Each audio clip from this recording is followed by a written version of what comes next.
Mas afinal, o que faz um advogado criminalista? É comum entrar nesse universo sem realmente entender o que um criminalista faz, repetindo frase pronta, vivendo de impressão, ou pior ainda, pautando-se pelo que ouviram dentro da faculdade ou em série da Netflix. É justamente por isso que tantos se sentem perdidos logo após pegar o diploma.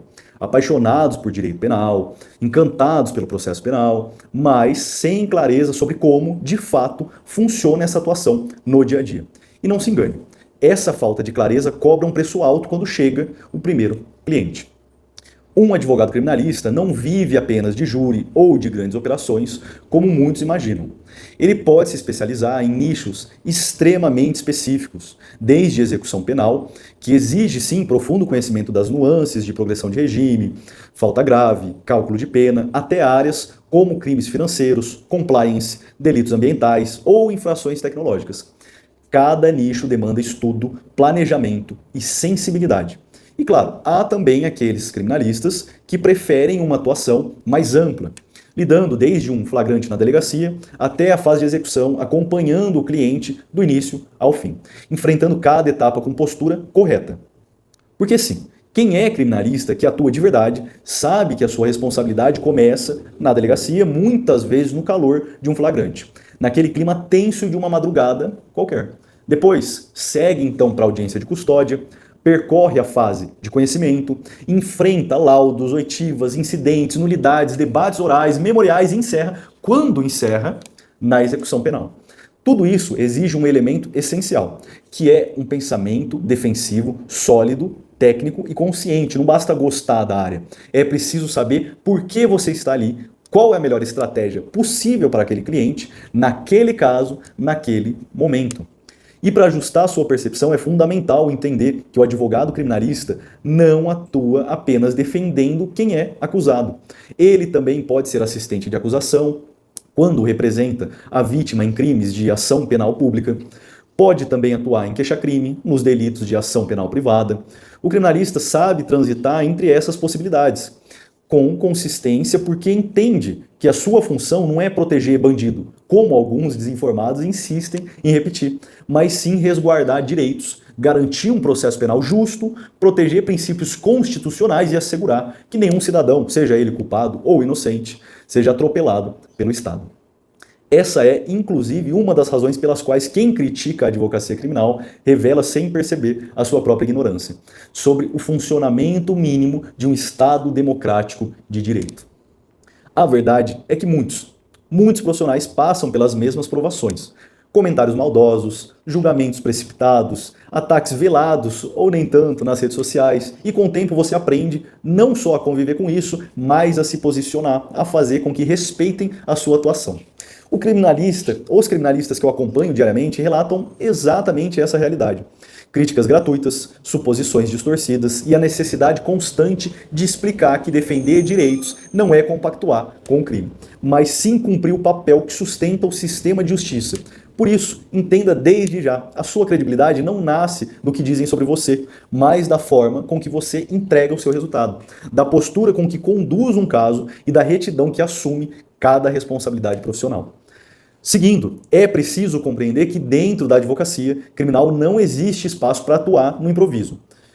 O advogado não entra em um processo acreditando que a sua única missão é buscar a absolvição, como se esse fosse o único desfecho possível ou digno. Isso é romantização acadêmica. Na prática, a defesa exige uma visão estratégica completa que o criminalista que realmente entende o seu papel sabe que deve considerar todos aqueles cenários, inclusive os menos favoráveis. Porque, em muitos casos, vestir a camisa significa buscar não apenas a absolvição, mas a melhor pena possível, o regime mais brando, a substituição adequada, a suspensão condicional, enfim, aquilo que juridicamente possa oferecer ao seu cliente o resultado menos danoso dentro do possível.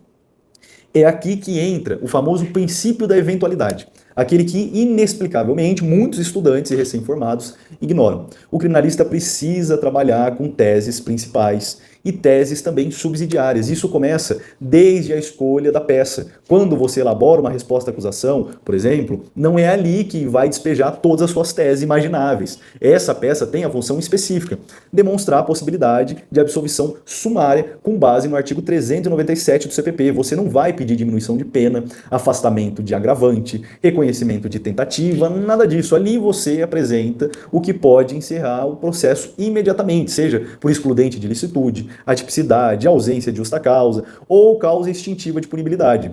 Claro que cada caso é um caso, mas quando chega o momento das alegações finais, especialmente nos memoriais, o jogo muda completamente. Essa é uma peça de mérito amplo, onde você deve trazer todas as teses defensivas. Começa, claro, pela nulidade ou pela absolvição, mas não para por aí. Se o juiz não absolver, qual é a tese subsidiária?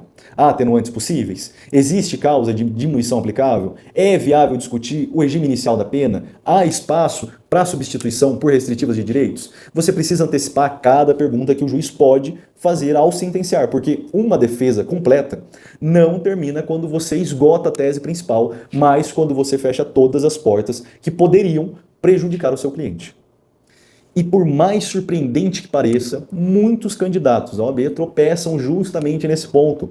Ao elaborar peças de mérito, focam exclusivamente em demonstrar que o cliente não cometeu o crime, que havia excludente de que o fato era típico, e param por aí, como se o magistrado estivesse proibido de considerar outras hipóteses. É uma ingenuidade perigosa. A defesa robusta nasce de uma compreensão de que o não pode acontecer e, se acontecer, você precisa estar preparado para, dentro do cenário negativo, extrair sim o melhor resultado possível. É isso que diferencia um criminalista que compreende a profissão daquele que atua apenas repetindo o que já decorou.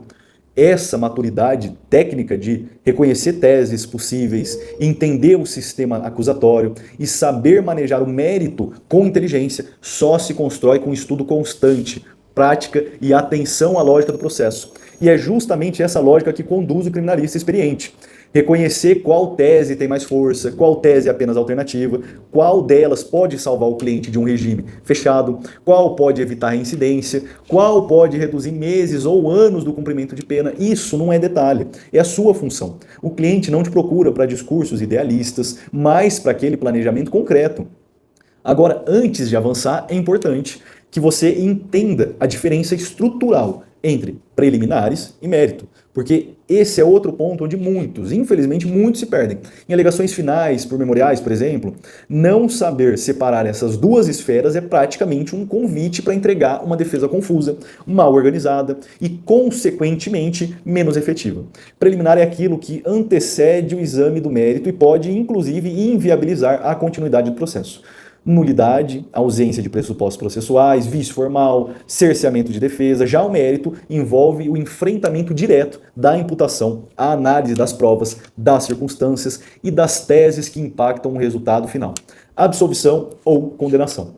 Esse discernimento é indispensável, porque o criminalista que sabe estruturar corretamente uma peça, deixa claro para o jogador que domina não apenas a letra fria da lei, mas também a sua lógica procedimental.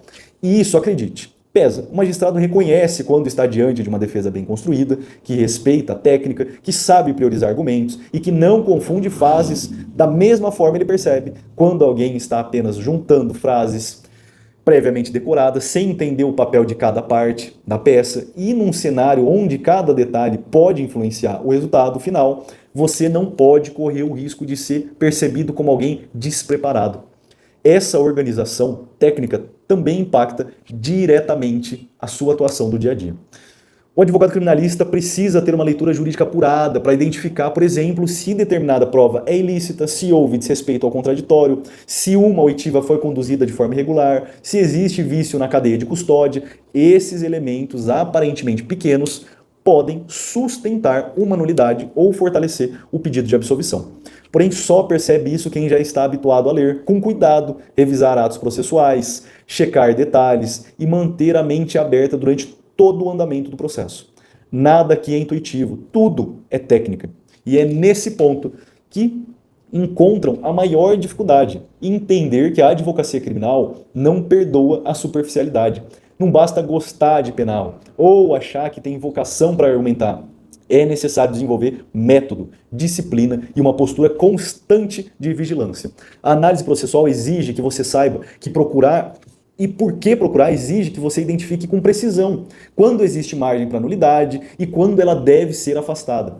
Exige que você entenda a função de cada instituto e a sua aplicação concreta, não apenas a sua definição doutrinária. E é assim que você deixa de ser um repetidor de conceito e passa a ser um estrategista real.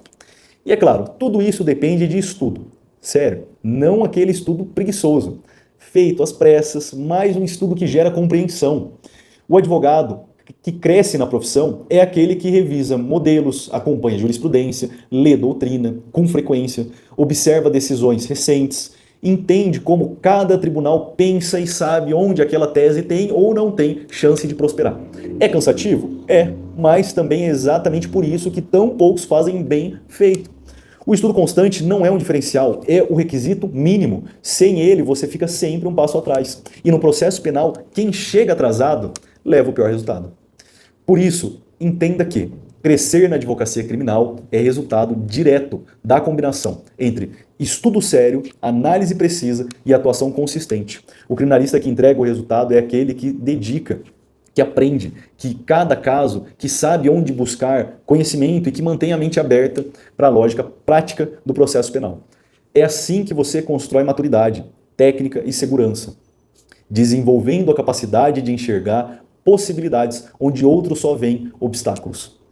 E é essa jornada que se fortalece quando você se aproxima de quem também leva essa área a sério. Bons cursos, boas discussões, boas referências, tudo isso alimenta a sua visão jurídica. Quando você se depara com um flagrante na madrugada, quando você precisa atuar numa audiência de custódia, tensa, audiências são tensas. Quando você percebe aquele processo volumoso para preparar memoriais, é ali que o seu preparo aparece. E é ali que você mostra que entende o sistema acusatório, que sabe manejar teses, que domina ritos, que compreende cada ato como único processual. Afeta também o destino do seu cliente. A advocacia criminal não é para quem tem o piloto automático ligado, é para quem pensa, interpreta, questiona e se posiciona. Se você realmente deseja oferecer um serviço consistente, precisa abraçar essa essência, dominar a jurisprudência, ler votos completos, acompanhar informativos, entender como os tribunais vêm decidindo matérias relevantes e observar tendências. Tudo isso compõe a rotina do criminalista. Ao mesmo tempo, é fundamental desenvolver a sua leitura doutrinária, não para citar autores por vaidade, mas para construir fundamentações mais sólidas, aprofundar raciocínios e dialogar com o julgador de forma estratégica.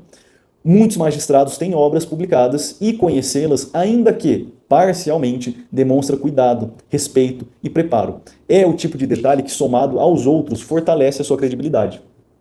Quando você internaliza esse modo de atuar, começa a perceber o quanto a advocacia criminal exige responsabilidade. Não se trata apenas de elaborar peças ou comparecer a audiências, trata-se de compreender que cada decisão sua impacta diretamente a vida de alguém. E isso exige seriedade absoluta. O cliente não está buscando alguém que apenas repita a frase elegante, ele precisa de um profissional que saiba interpretar cenários, prever riscos, reduzir danos e, quando possível, reverter situações adversas. É essa postura que diferencia o criminalista maduro daquele que apenas reproduz o que decorou para a prova. Mas, no fim das contas, tudo isso resume a sua capacidade de se manter preparado. A advocacia criminal é uma advocacia dinâmica, exige constante atualização, estudo disciplinado e comporta também um mentor tático. Quando você adota essa postura, quando entende que cada caso demanda raciocínio próprio e único, e quando se acostuma a pensar com a profundidade, você inevitavelmente cresce na profissão. Não porque teve sorte, mas porque construiu o tipo de competência que o processo penal exige e recompensa. Eu vou deixar alguns links aqui na descrição, diretamente para o meu livro Manual de Prática Penal e também o curso Criminal Real, onde você encontra mais informações como essas aqui desse vídeo. Então, siga estudando, siga lapidando a sua técnica, siga ampliando o seu repertório e é isso que vai consolidar o seu nome e a sua atuação dentro da advocacia criminal.